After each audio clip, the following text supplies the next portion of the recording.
Dark apartment. Dim lamplight. Rain tapping gently on the window. I sit curled on the edge of my couch, the kind of silence around me that feels heavy, like it's pressing on my chest. My phone's face is black. It's been black for hours. Days. Weeks, really. No missed calls. No unread messages. Not from him. Not anymore. I used to hate silence. Now it's the only thing that answers me. The thing about empty threats. Sometimes people actually listen. I didn't mean it. When I said I'd leave if he didn't start acting like he cared, when I packed a small bag and stood by the door like I was in some dramatic movie, I thought he'd beg. I thought he'd chase me. That's how it always worked before. But this time, he didn't chase. He just watched me. Quiet. Calm. And then, he walked away. I told myself I was just trying to teach him a lesson. Show him what it feels like when someone you love pulls away. Maybe then he'd finally get it. Finally appreciate what he had. What we had. But that was 3 months ago. And every night since, I've been curled up in this same spot, trying to remember the exact moment I stopped being worth the fight. You want to know the worst part? I was so convinced I was right. I replay our old moments like a broken record. The way he'd sneak up behind me while I was brushing my teeth, just to kiss my shoulder. The way he'd cook dinner when I had long work days, terrible pasta, but still. The way he used to laugh so hard when I tried to fold fitted sheets, like it was the funniest thing in the world. We had the kind of love people scroll past online and don't believe is real. And I ruined it. I thought love meant testing someone until they proved they'd stay. Turns out, it just means pushing until they finally don't. I wasn't always like this, guarded, bitter, constantly needing to test the ground before I took a step. But life teaches you lessons you never asked to learn. Mine taught me early that love was conditional. Earned, performed for. So when Ethan came along, it felt unfamiliar. He was calm in a way that unnerved me. Soft, but not weak. Kind without needing to be loud about it. I met him at a bookstore, of all places. He noticed I was holding the same novel he'd just finished, and we ended up talking for almost an hour. The next day, there was a note slipped into that very book at the shop's counter. You never gave me your number, so I'm risking this. Coffee? Ethan. It was bold. Sweet. Old-fashioned in a way that made my stomach flutter. Our beginning felt like something out of a storybook. He brought flowers every Friday, no matter how busy he was. He learned how to cook my favorite meals, even though he once confused cumin with cinnamon and ruined an entire stir-fry. And when my father passed unexpectedly, Ethan didn't just comfort me. He held space for me. Gave me permission to fall apart without judgment. He was steady. Too steady, maybe, because after a while, that steadiness began to feel like routine. Predictable. Safe. And safe, for someone like me, eventually feels like suffocating. I started looking for cracks that weren't there. Picking fights about dumb things, his tone, how he stacked the dishwasher, why he didn't compliment me the second I walked into a room. Sometimes, I'd storm out. Just to see if he'd come after me. He always did. At first. He'd call. Text. Apologize for things that weren't his fault just to keep the peace. And I confused that with proof. Proof that he loved me. Proof that I still had power. If he really loved me, I told myself once, he'd chase me every single time. But I didn't see how tired he was getting. How his voice got quieter after each fight. How his hugs became more hesitant. How his eyes stopped meeting mine the way they used to. Then one night, After another fight I started over absolutely nothing. I remember yelling, "If you don't start acting like you care, I'm gone." He didn't yell back. He didn't flinch. He just looked at me, like I was a stranger. And said quietly, "I don't know how many times I'm supposed to prove it to you." That should have stopped me cold. But I rolled my eyes and walked into the bedroom.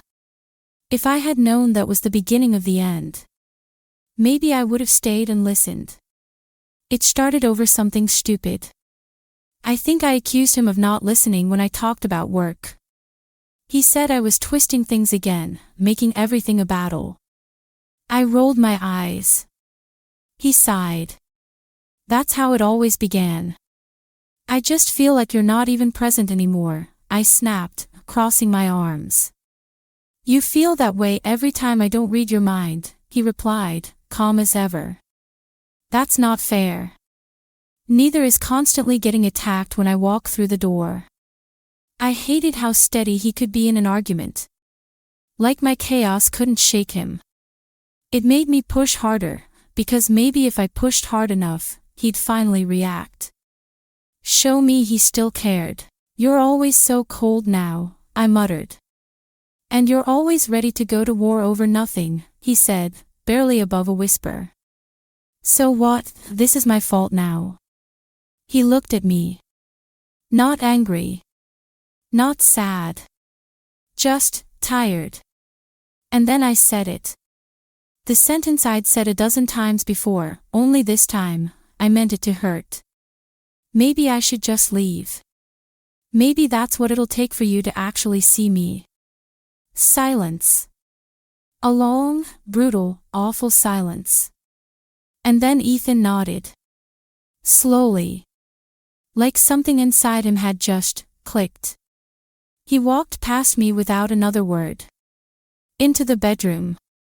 I heard drawers opening. A zipper.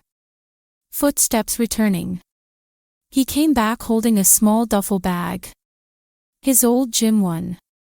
He stood at the door and looked at me, really looked at me. "Okay," he said. "If you really think I don't see you, then maybe you're right." I didn't speak.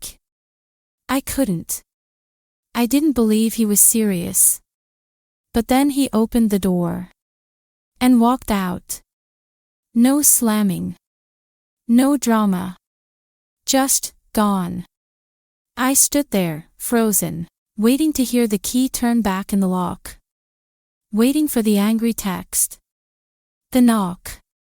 The chase. But it never came. That night, I slept with my phone under my pillow. Every buzz that wasn't from him twisted deeper into my gut. The next morning, I called. No answer. I texted. Nothing. I called again. Then again.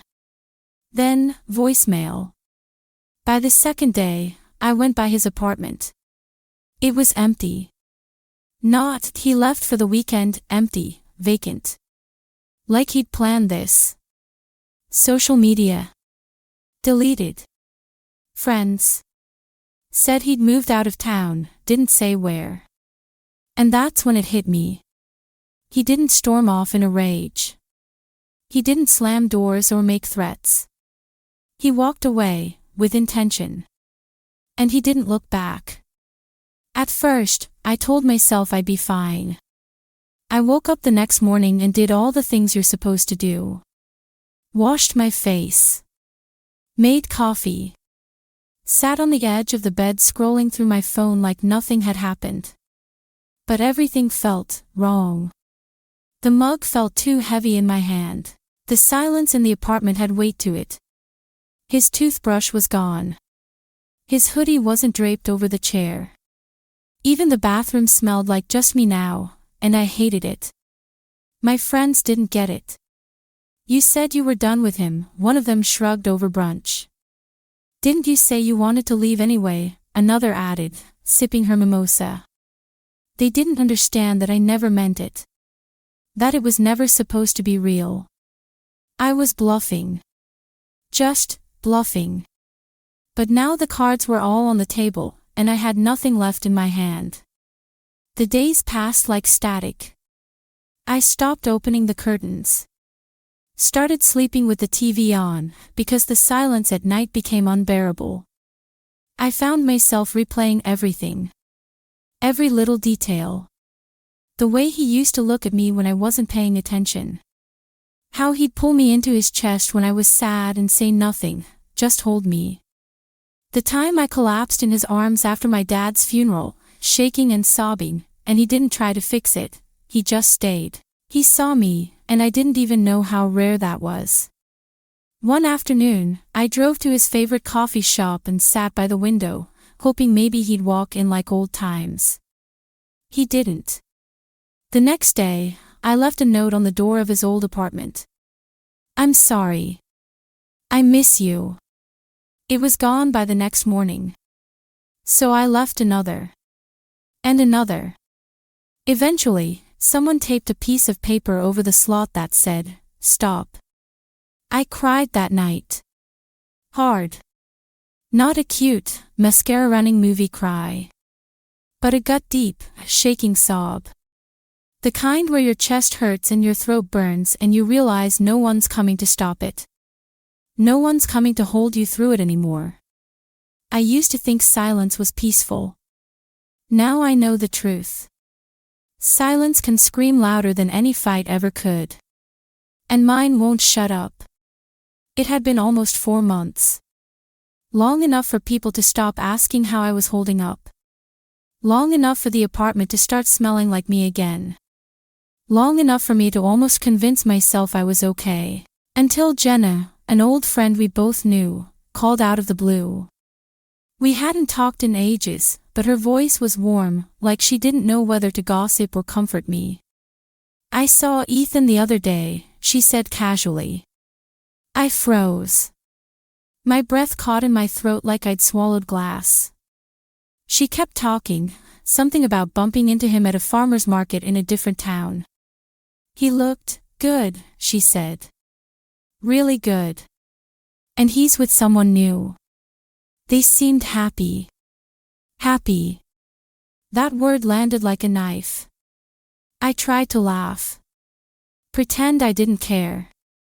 "Oh wow, good for him," I said, my voice cracking in a way I hoped she didn't notice.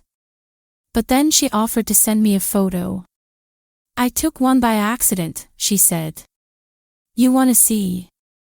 And like an idiot, I said yes. The image hit my phone like a bullet. Ethan. Standing by a lake. Arms slung over a woman's shoulder. She was pretty, but not in a flashy way. Natural. Effortless. She was laughing, head tilted back, and Ethan, God, he was smiling. That same half smile I used to love. But this one looked lighter. Like someone had finally taken the weight off his chest. I stared at the photo for what felt like hours. Not out of jealousy. But because it finally hit me, I didn't lose him to another woman. I lost him to peace. That night, I wrote him a letter. Not to win him back, I knew I couldn't. Just to say what I should have said a long time ago. "I'm sorry. I was cruel when you were kind.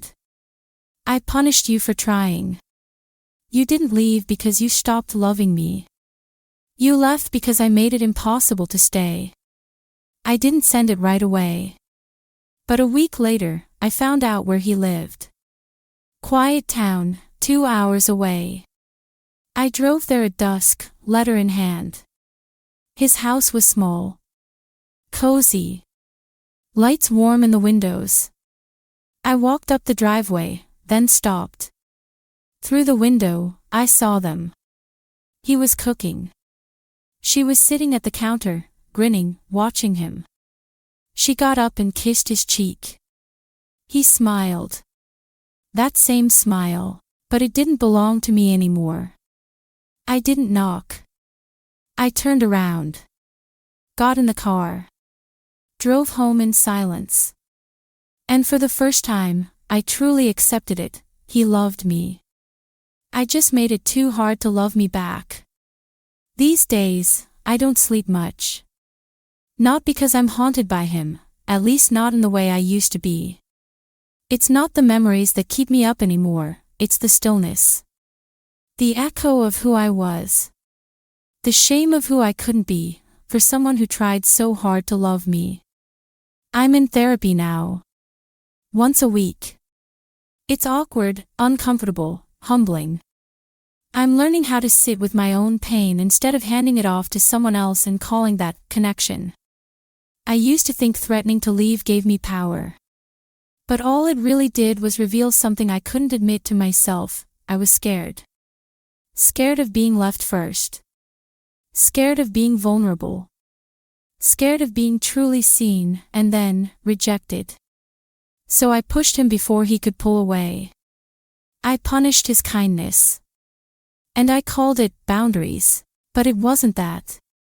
It was fear. And fear is a lonely thing to build a life on. I'm not looking for a new relationship now. I don't swipe.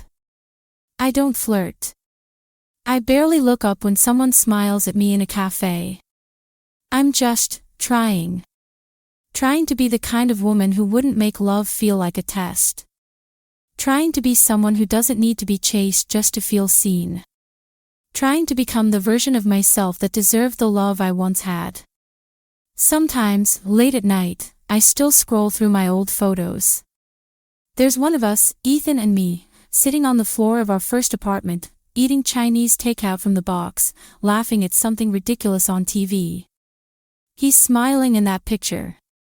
And even now, with everything that's happened, I look at that photo and whisper the truth I held back for too long. I hope he's happy. I really do. I just wish he could have been happy with me. Because he tried. God, did he try? And I made it impossible. So if you're watching this, if you're lucky enough to have someone who loves you quietly, steadily, without needing to be reminded, don't test them. Don't make them prove it over and over again.